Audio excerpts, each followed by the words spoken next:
चलिए सीधे बड़ी खबर का रुख करते हैं। सवालों के घेरे में 800 से अधिक ऑर्गन ट्रांसप्लांट। एसएमएस में ऑर्गन ट्रांसप्लांट एनओसी में बड़े फर्जीवाड़े से जुड़ी ये बड़ी खबर है। दरअसल पिछले 48 घंटे में एसीबी लगातार फर्जी एनओसी के दस्तावेजों को खंगाल रही है। एसएमएस अस्पताल के अलावा ईएचसीसी फोर्टिस की भूमिका की विस्तृत जांच की जा रही है और खुद एसीबी ने स्वीकार किया है कि पिछले 3 सालों में हुए लगभग 800 से 1000 ट्रांसप्लांट। हालांकि इसमें से अधिकांश ट्रांसप्लांट को एसीबी एथिकल मानकर चल रही है, यानी कि नियम कायदों के दायरे से जो ट्रांसप्लांट हुए। प्रेस वार्ता में भी कहा था डॉक्टर रवि, जो कि डीआईजी है एसीबी के, उन्होंने कि लगभग जितने भी ट्रांसप्लांट हुए इसमें ऐसा नहीं है कि सब में गफलत हो, क्योंकि एथिकल भी है। लेकिन इस पूरे घटनाक्रम ने एसएमएस अस्पताल प्रशासन पर कई अहम सवाल खड़े किए हैं। सबसे बड़ा सवाल यह है कि 1 साल से अप्रूवल कमेटी की कोई बैठक नहीं हुई। इसकी वजह क्या थी? कमेटी की बैठक करवाने के लिए किन किन अधिकारियों के पास जिम्मेदारी रही? और सवाल तो ये भी खड़ा हो रहा है कि क्या इन अधिकारियों के पास में निजी अस्पतालों से अप्रूवल के प्रस्ताव पहुंचे, और यदि प्रस्ताव आए तो फिर किसकी शह पर बिना बगैर बैठक के इस तरह की फर्जी एनओसी जारी होती रही? 1 साल की अवधि होती है, लंबी अवधि होती है, और ऐसे में लंबी अवधि के बाद जाकर के एसएमएस अस्पताल प्रशासन कैसे जागा? क्या प्रशासन ये एक्सेप्ट कर रहा है, या फिर क्या प्रशासनिक चूक को दबाने के लिए एसीबी के पाले में ये गेंद डाली गई? अपने आप में कई सारे सवाल हैं, क्योंकि मामला बड़ा है। 48 घंटे से लगातार हर एक कोशिश इस मामले को समझने की जा रही है। विकास हमारे साथ जुड़ चुके हैं।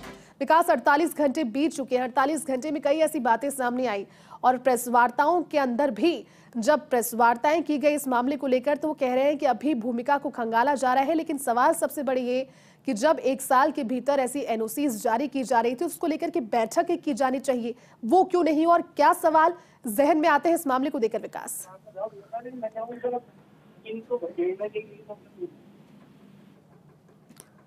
विकास आवाज पहुंच रही है आप तक? चलिए दोबारा विकास से जुड़ने की कोशिश करेंगे। लेकिन सवालों के घेरे में 800 से अधिक ऑर्गन ट्रांसप्लांट है। नियम कायदे के दायरे में हो सकता है इसमें से अधिकतर जो ऑर्गन ट्रांसप्लांट हो, लेकिन जो एथिकल है उनको लेकर भी जब बैठक का जिक्र यहाँ पर हुआ कि 1 साल से कोई बैठक नहीं हुई जिन पर जिम्मेदारी थी, क्यों बिना बैठक के एनओसी जारी की गई? बावजूद इसके कि हो सकता है वो एथिकल हो, क्योंकि प्रेस वार्ता में भी जानकारी सामने आई कुछ ट्रांसप्लांट्स ऐसे हैं जो कि दूसरे राज्यों के भी हैं, नेपाल के भी कुछ ट्रांसप्लांट्स हैं। लेकिन ऐसे में जो एथिकल नहीं है उसको लेकर के क्या कार्रवाई की जाएगी? क्योंकि ना सिर्फ एसएमएस अस्पताल बल्कि ईएचसीसी अस्पताल, फोर्टिस अस्पताल, जिनकी भूमिका की विस्तृत जांच बीते 48 घंटे में हर एक तरीके से की गई, और खुद एसीबी ने यह स्वीकार किया कि पिछले 3 सालों में हुए 800 से लगभग 1000 ट्रांसप्लांट। हालांकि एथिकल इसमें कई हो सकते हैं, हो सकता है कि सारे लीगल फॉर्मेलिटीज के साथ में हुए, लेकिन जो अनएथिकल है उसको लेकर आगे क्या? विकास हमारे साथ जुड़ गए। विकास, पिछले 48 घंटे में एसीबी लगातार फर्जी एनओसी के दस्तावेजों को तो खंगाल रही है, लेकिन अब ये एक्सेप्ट भी किया है कि हो सकता है कि कई एथिकल हो, लेकिन जो अनएथिकल है उसको लेकर आगे क्या किया जाएगा? क्योंकि सवाल कई खड़े हो रहे हैं इस मामले में अपने आप में। जेती, ये जो पूरा मामला था इसमें लगातार जो है वो सवाल पे सवाल खड़े हो रहे हैं। सवाल इस बात को लेकर खड़े हो रहे हैं क्योंकि जो पूरा मामला ये सामने आया है, इसमें एसएमएस अस्पताल प्रशासन की बहुत बड़ी एक चूक सामने आई है।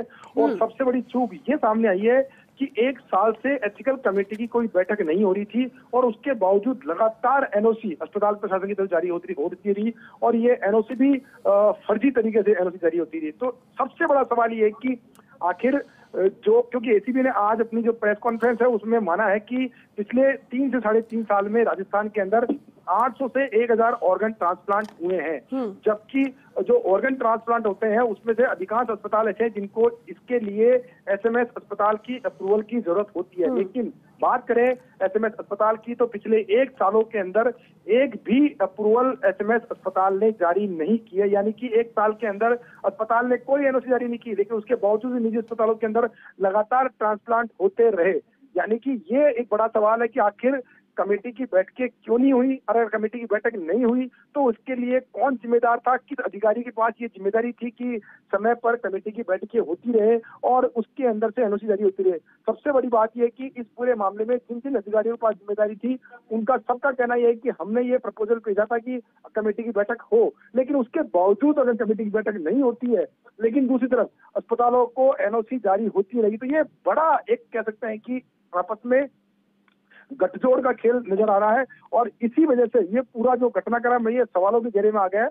हम ये नहीं कह रहे कि जो ट्रांसप्लांट हुए हैं वो सभी फर्जी थे या फर्जी तरीके से इनको किया गया है, लेकिन एक इन्वेस्टिगेशन जरूर होनी चाहिए इस बारे में पूरे मामले में कि आखिर किसकी सेवा। आप देखिए कि पूरे अस्पताल प्रशासन में एक व्यक्ति के खेल में पूरा अस्पताल प्रशासन जो है सवालों के घेरे में आ गया। तो ऐसे में इसकी पूरी इन्वेस्टिगेशन की जानी चाहिए कि क्या ये पूरा प्रकरण था, आखिर किसके शय पर ये पूरा घटनाक्रम विशेष हो रहा था कि कमेटी की बैठकें नहीं हो रही थी, सीधी डायरेक्ट फर्जी छीले लगा करके एनओसी जारी हो रही थी। तो कहीं न कहीं इसमें कुछ मिलीभगत भी सामने आ रही है। हालांकि इस पूरे मामले में सबसे बड़ी जो भूमिका वो नजर आ रही है वो उन कमेटी के अधिकारियों की है जो कि जिनके जिम्मे कमेटी की बैठक कराने का जिम्मा होता है, और उसके लिए अगर समय पर कमेटी की बैठक नहीं होती है तो ये उनकी जिम्मेदारी थी। तो उनसे सबसे एक सवाल होने चाहिए, सबसे एक इन्वेस्टिगेशन होनी चाहिए। साथ में जो निजी अस्पताल है उनसे भी सवाल होने चाहिए, क्योंकि जिस तरह से 70,000 रुपए एक निजी अस्पताल जो इटर्नल अस्पताल है उसकी तरफ से के कोऑर्डिनेटर की तरफ से 70,000 रुपए इस पूरे मामले में रिश्वत के दिए गए थे।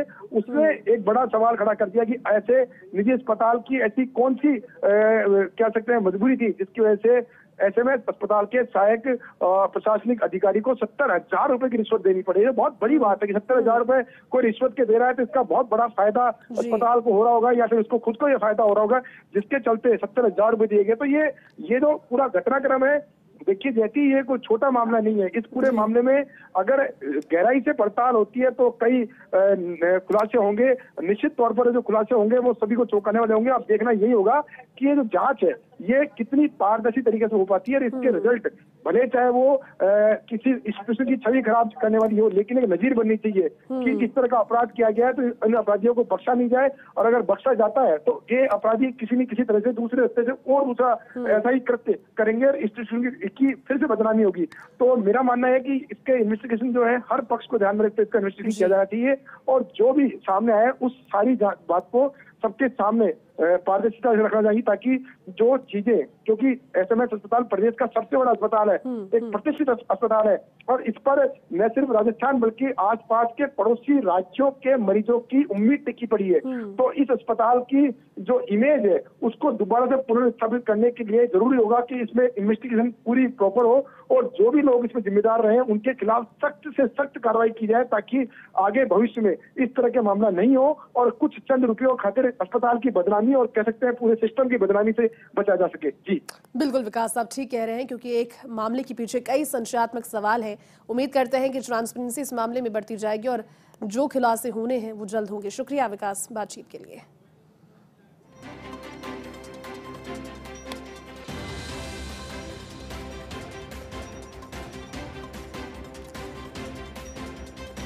सवालों के घेरे में 800 से अधिक ऑर्गन ट्रांसप्लांट, ऐसा हम इसीलिए कह रहे हैं क्योंकि हो सकता है कि 800 से 1000 इतने ऑर्गन ट्रांसप्लांट्स हुए हैं, ज्यादा करके एथिकल इसमें हो सकते हैं। लेकिन सबसे बड़ी बात यह कि जब इनके लिए भी एनओसी दी गई तो फिर अप्रूवल कमेटी की बैठक क्यों नहीं हुई, बावजूद इसके कि 1 साल बीत गया, लेकिन नियम कायदों को ताक में रखकर अप्रूवल कमेटी की बैठक ना करके एथिकल ही सही लेकिन जो एनओसी है उसे जारी कैसे किया गया।